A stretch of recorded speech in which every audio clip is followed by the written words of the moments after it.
요즘 선배님들 이제 은퇴 시기가 다가오고 또 명퇴 이런 거 많지 않습니까?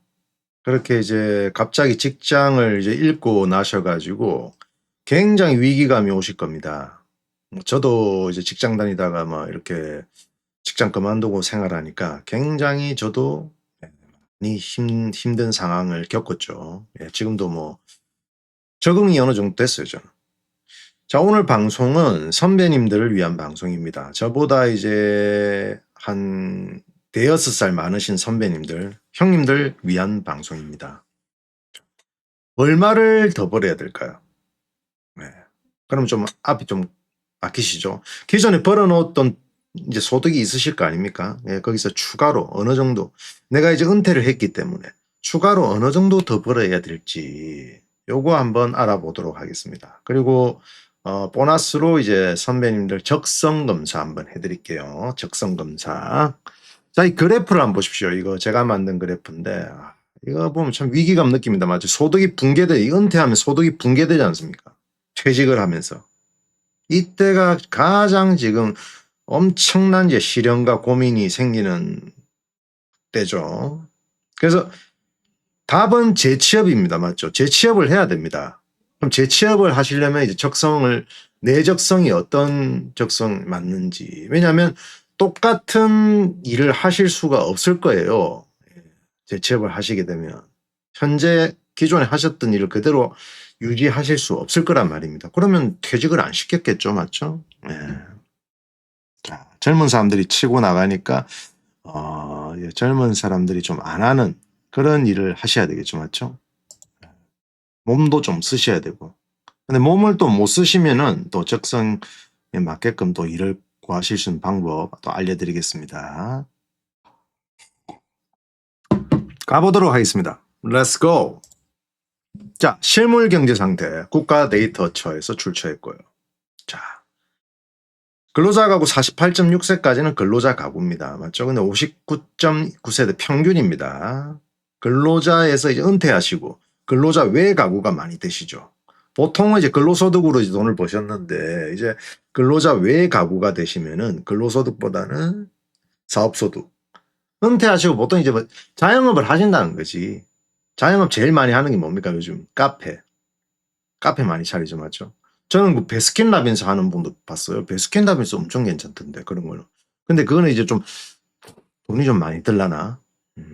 하여튼 베스킨라빈스 뭐 카페 많이 하더라고요. 그다음에 이제 치킨 위험합니다. 치킨 위험합니다, 선배님들.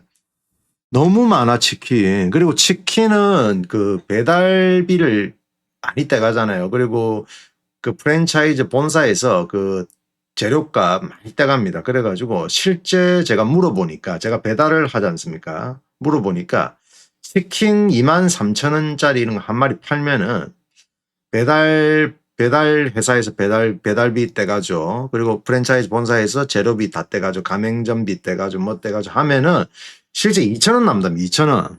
한 마리 팔면 2,000원 남는데 그러면 20만 원 하루 20만 원 벌려면은 얼마입니까? 100마리 팔아야 되나?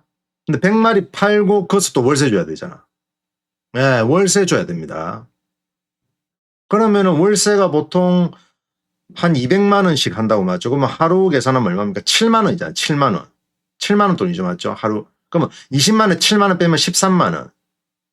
13만 원이 일당이에요. 근데 일당이 아닙니다. 혼자서 못 하시잖아요. 맞죠? 누군가 옆에 있어줘야 됩니다. 두 분은 있어야 돼. 최소 두 분이들. 보통 치킨집 가면은 제가 배달가 가면은 이제 요즘 외국인분들 많이 일하세요. 외국인분들 그 기술 배우시려고 하시는 것 같은데 한 세네 분 계십니다. 사장 따로 직원만 세네 분. 보통 그렇습니다. 근데 조금 이제 안 바쁘신 치킨 가게는 이제 한 두 분이서 부부끼리 하시는 게 좋더라고. 그럼 두 분이서 일하는 게 하루 일당 13만 원 되는 거예요. 그래 하셔야 됩니다. 그렇게가 유지하실 수 있으면 하시는 거고 아니면 그냥 저는 직장 다니는 게 오히려 낫다고 생각하는데 그 스트레스 받아가면서 맞죠? 예. 저한테 막 토로로 하시더라고 막. 예. 자, 은퇴 이후 최소 생활비 192만 원이 필요합니다. 현재 물가 기준입니다. 나중에 되면 더 오르시겠죠? 자, 국가 데이터 자료고 24년 기준입니다.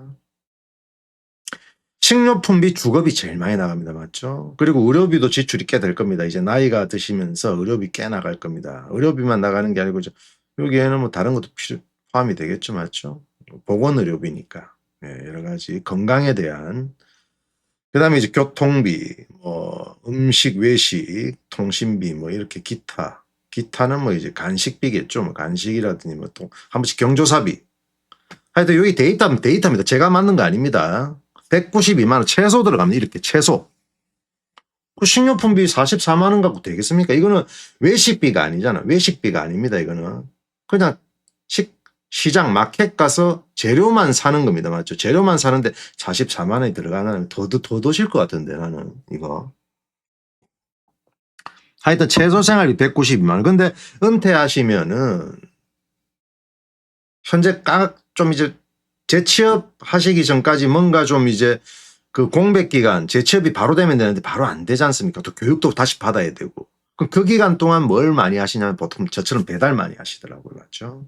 전기자전거 구매하셔가지고. 전기자전거 한 100에서 150만 원 정도 구매하셔가지고 하루 1시간 타면은 12,000원 정도 버신다 생각하시면 돼요. 12,000원. 그러니까 최저시급보다는 조금 더 버신다 생각하시면 돼요. 처음에는 좀 이렇게 익숙치 못하셔가지고 오히려 10,000원도 못 버실 수도 있습니다. 근데 며칠 좀 적응하시다 보면은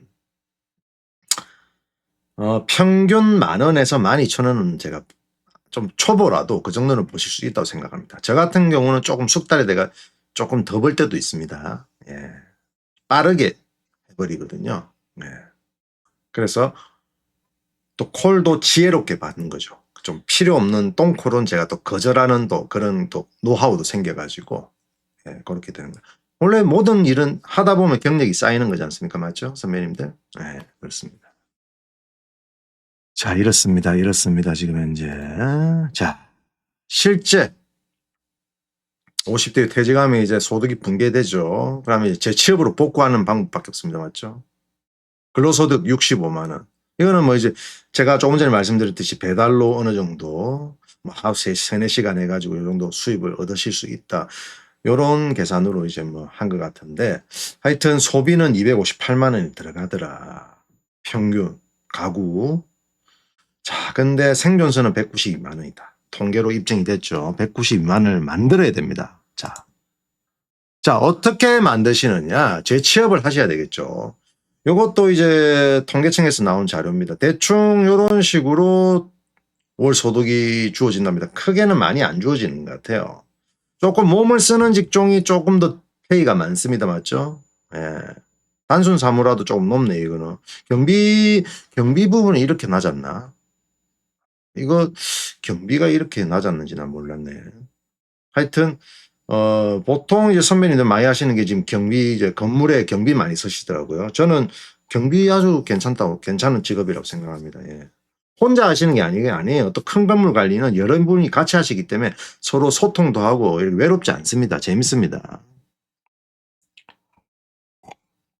괜찮다고 생각합니다. 이런 거. 자, 요거는 마치고, 자, 한번 보도록 하겠습니다. 제가 이제 보너스로 드리는 거. 자, 어떤 게 있는지. 자, 중장년 재취업 적성 테스트 한번 해보겠습니다. 적성 테스트. 자, 192만 원을 만들어야 되겠죠. 그러면 현재 확보된 월 소득이 있으실 거 아닙니까, 선배님들이. 뭐 예를 들어서 제 같은 계산이고 저는 이제 뭐 월 150만 원 예를 한번 해볼게요. 150만 원. 무조건 42만 원을 벌어야 됩니다. 맞죠? 근데 무거운 거는 저는 허리 디스크 수술했기 때문에 못 하겠습니다. 자, 오래 서 있기도 힘듭니다. 자전거를 오래 타기 때문에 오래 서 있기 힘들죠. 자, 야간 교대 근무는 할 수 있다. 오케이. 대면 스트레스가 크다. 사람 상대 이렇지는 않습니다. 저는. 자, 운전 이동이 잦은 일은 운전은 저는 별로 안 좋아합니다. 저는 운전을 싫어해요. 예. 자전거 운전이 재밌는데 차 운전은 재미없더라고. 자, 성과 아빠, 영어 아빠 이런 거나 하기 싫습니다. 스트레스 엄청 받아. 하기 싫습니다. 자, 하기 싫으면 체크해 보겠습니다. 자, 그러면 적성 검사 들어가겠습니다. 여러 사람의 일을 조율하고 일정 역할을 정리하는 게 비교적 편하다. 여러 사람이 일을 조율한다. 별 보통인데. 자, 실수 없이 정확하게 처리하는 편이고 문서도 보통. 네. 그렇게 문서 잘하는 편이 아니거든 제가. 처음 만나는 사람과도 대화가 자연스럽고 설득 설명이 어렵지 않다. 어렵죠. 왜 안 어려워요? 어렵죠. 자, 손으로 고치거나 설치 점검하는 등 현장형 문제 해결에 익숙하다. 오히려 이게 나을 것 같은데 이거 4점. 자, 규정 절차 안전 같은 룰을 지키게 만드는 역할을 맡아도 괜찮다. 뭐 이거는 규정을 지키는 거니까 뭐 당연히 막 괜찮죠. 반복적이라도 루틴이 있으면 이런 거 괜찮습니다. 예. 5점은 주기 좀 그렇죠, 맞죠? 상대의 상황을 파악해 맞는 선택지를 추천해 주는 걸 잘한다. 상대 상황을 파악해. 이건 잘 못합니다. 자, 기계 도구 장비 사용에 거부감이 적고 배우면 금방 익힌다. 예, 이건 맞는 것 같아요. 책임을 지고 결정하는 편이 낫다. 책임을 지고 책임지는 거 힘든데요. 안 합니다. 자, 데이터 숫자표를 보면 머릿속이 정리되고 기록에 힘이 된다고 느낀다. 데이터 숫자표. 이거는 저 데이터 숫자 약합니다. 약합니다. 자, 고객, 이용자, 수강생들 사람을 상대하는 일이 덜 지친다. 엄청 지칩니다. 자, 장애가 생기면 원인 찾고 고쳐서 정상으로 만드는 과정이 재밌다. 이거 힘들죠. 자, 한번 보겠습니다. 결과 보기 어떻게 나오는지. 저는 관리형 기록형이라네요. 1순위가 기록형입니다. 그럼 뭐가 있을까요? 저는 기록형이 강하네요. 자, 엑셀 문서 정산료 하나를 줄여 스킬로 정하기. 행정보조, 사무보조. 네, 사무보조는 못한다 그랬는데 왜 이렇게 나왔을까? 관리형, 조율 있는 책임자. 제가 못한다 그랬는데 희한하네요. 어쨌든 선배님들, 제가 전 방송에 올렸던 이제 여러 가지 직종, 재취업할 수 있는 직종에 대한 방송이 있습니다. 그걸 연결시킬 테니까 그것까지 같이 보시고, 선배님들 지금 힘든 시기 뭐 공감합니다. 저도. 하지만 힘내시고 화이팅 하십시오, 선배님들. 컨트롤 비겠습니다. 깨구리가 응원합니다. 화이팅입니다, 선배님들. 사랑합니다.